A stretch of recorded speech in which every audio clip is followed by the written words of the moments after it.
ሰላም ኣሕዋተይ ከመይ ቀኒኽን ሎማዓንቲ ከዓ ክልተ ሓፂር ኣገባብ ኣሰራርሓ ምሳሕ ሒዘልክን መፅእ ኣለኹ።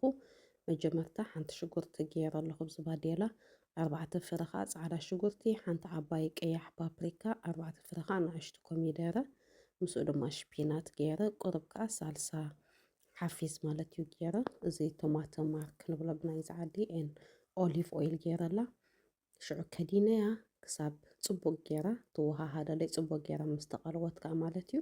ሓንቲ ማንካ ጣውላ ፓፕሪካ፣ ሓንቲ ማንካ ጣውላ ከዓኒ እዚ ማጂ፣ ሓንቲ ማንካ ጣውላ ጸሊም በርበረ፣ ቁርብ ከዓ ጨው ገይረ ቁርብ ማይ አንጢበ ከምዚኣ ገይራ ኣኹሳ ማለት እዩ ከዲነያ። ሽዑ ንሱ ከዓ ጽቡቅ ከምኡ ምስ ተወሃሃደ ማለት እዩ። እዚኣ እትሪኣ ዘለኽን ሽላግዛነ ሓንቲ ምልእቲ ገይረላ ከምዚኣ ገይረ ከዲነ ኣኹሰ ከዓኒ ክሳብ ጽቡቅ ገይራ ትወሃሃድ ከዲነ ገዲፍያ ማለት እዩ።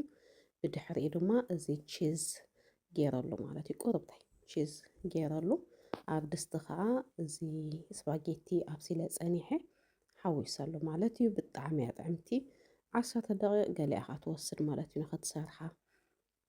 ሶ ግዜ ክትፅና ከለኽን ሰሪሕክን ፈትንኣ ማለት እዩ። ኢትስ ያሚ ተን ሳብስክራይብ ዘይገበርክን ከዓ ሳብስክራይብ እናገበርክን ኣብኡ ከለኽን ማለት እዩ። ተፈቲኽና ነዛ ቪድዮ ከዓ ላይክ ግበራለይ። እግዚኣብሔር ይባርክን። እተን ምሳይ ፀኒሕክን ኩሉ ግዜ ተተባብዓኒ ከዓ በቃ ብጣዕሚ ይቐኒየለይ ማለት እዩ። እዚኣ ትሪኣ ዘለኽን ዘቐዳሚት ማለት እዩ ያሚ።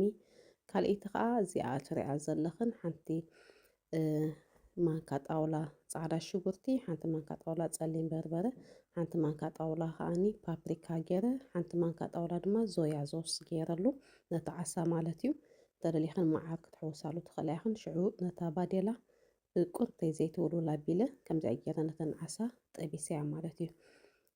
ብድሕሪኡ የቕሬታ ከምዚ ኣብ ዝትሪኦ ዘለኽን እዚ ካካምበሪ ጉርከ ማለት እዩ። ብድሕሪኡ ሓንቲ ማንካ ጣውላ ፓፕሪካ ገይረሉ ንዕኡ ቁርብተይ ጨው አንጢበ።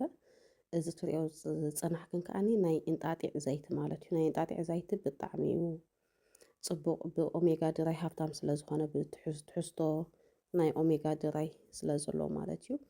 ሶ ከምኣ ገይረ ንዓ ቃሚመያ ሩዝ ኣብሲለ ፀኒሐ ከዓ ከምዚኣ ገይረ ብላዕሊ ናይ ማንጎን መዓርን ድረሲንግ ተጠቒመ ማለት እዩ።